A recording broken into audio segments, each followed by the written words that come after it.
I love Christmas. We have a tradition in this house that the day that Halloween is over, Christmas lights and decorations start going up. Some of the neighbors probably think I'm fanatic. Hi, my name is Debra Hendren, and despite all the Christmas trees behind me, I grew up as an Orthodox Jew in Oak Park, Michigan. I knew from a very young age that really wasn't the life for me.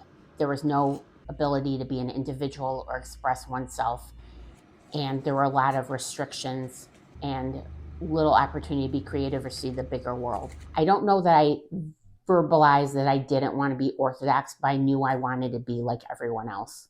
I would say I officially left the Jewish community when I turned 22 or 23. And then the final act was I got my first tattoo at that time, because if you get a tattoo, you can't be buried in the Jewish cemetery. And that meant there was no turning back. I have a goal to have a full sleeve of tattoos by the time I'm 55. And I try not to have boring hair.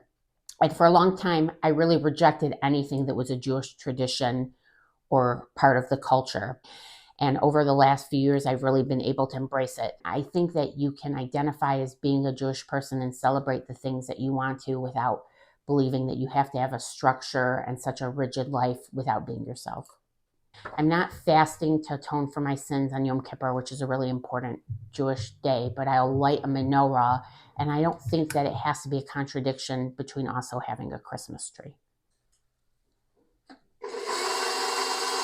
I love to bake challah, which is something that has to do with Shabbos and holidays. You know, bread is really an important custom in many cultures, and I like to do that. And then there's an example where I take challah and make a recipe and then make it super sweet and add icing and red and green cherries and make a holiday fruit cake that's based on a challah and called holiday challah. There's something really satisfying about making a dough from scratch, watching it rise, shaping it, and then serving it. So we don't do it for Shabbos or anything, but we love challah around here. I hope my family interacts with Jewish culture in a way that they appreciate the good things about the culture without feeling restricted or feeling that they're doing wrong by being their best selves and feeling free and being able to pursue their own passions.